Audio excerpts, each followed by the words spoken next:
বৃষ্টির জন্য ব্যাঙের বিয়ে দেওয়া হলো এবার আষাঢ়ম বাড়িতে।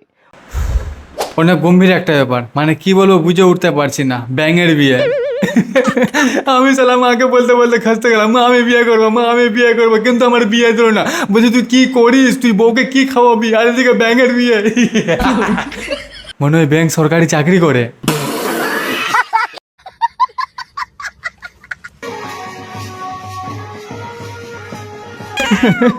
গাড়িতে করে নিয়ে যাচ্ছে, শালাকে রাজার মতো নিয়ে যাচ্ছে দোলাতে দোলাতে।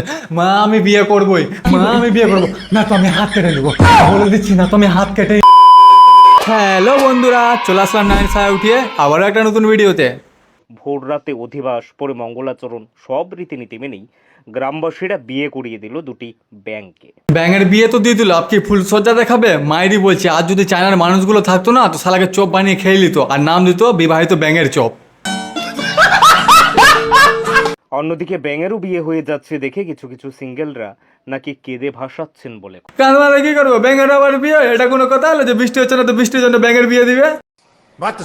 তাহলে আমি রাজস্থানের মানুষদের একটা কথা বলতে চাই, শুধু রাজস্থান না, পৃথিবীর যেসব জায়গাতে বৃষ্টি হয় না তাদের সবাইকে বলতে চাই, তোমরা সরকার আর বৃষ্টির আশায় থেকো না, তোমরা এক কাজ করো, সোনা ব্যাঙগুলোকে ধরো আর বিয়ে দিয়ে দাও, তাহলে বৃষ্টি হবে। ঠিক বলেছো। নাতি ঠাকুমার প্রেমের সম্পর্কের ঘটনায় এবার শোরগোল পড়ে গেল এলাকায়। এমনই এক প্রেমের ঘটনার সাক্ষী থাকলো শীতলকুচি এলাকা। এটাই শোনা বাকি ছিল, মানে কি বলবো বুঝতে পারছি না কোন জগতে চলে এসেছি। কেউ ব্যাঙের বিয়ে দিচ্ছে তো কেউ নাতির সাথে প্রেমে হাবুডুবু খাচ্ছে। ছোট গোদাইখোড়া এলাকায় নাতির প্রেমে পাগল প্রতিবেশী ঠাকুমা। সত্যি বলতে আর কিছুদিন যদি দেরি হতো এই নাতি আর ঠাকুরমাকে ধরতে, তাহলে সবাই খুশির খবরটাও পেয়ে যেত।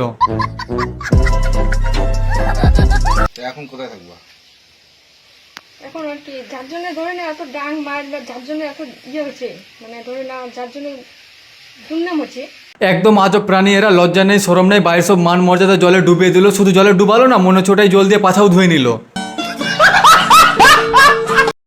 এই ঘটনার পরপরই বাড়ি ছাড়েন ওই যুবক, যদিও ঠাকুমার দাবি নাতিকে নিয়েই সংসার করবে ঠাকুমা। কি ঠাকুমা, এই বয়সে এসে মনের মধ্যে লাড্ডু ফুটালে হবে? সাদা শাড়ি পরার বয়সে লাল শাড়ি পরার ব্যবস্থা করছেন আপনি? আমার বগলে কিন্তু জাদু আছে, যা দেখে তুমি রাশিয়ান ভাবির প্রেমে পড়েছো। তোমার বগলে জাদু না, দুর্গন্ধ আছে। মনে হচ্ছে শুয়োর মরে গেছে, এত দুর্গন্ধ। ইস ছি। কিছু না পরে ঘর দিয়ে ঘুরছে দেখো। আরে দেখ পড়েছি, স্টাইলও তো বুঝিস না। কিছু না পরেই ঘুরছে তো বোকা জুতা কিছু পড়া। ভিডিওটা কি বাল ধরতে বানাচ্ছ চুদরে ভাই? আজকের জন্য এটুকু। ভিডিও ভালো লাগলে লাইক কমেন্ট সাবস্ক্রাইব এবং তার থেকে জরুরি নাইন সাহায্য তুলতে ভুলবেন না।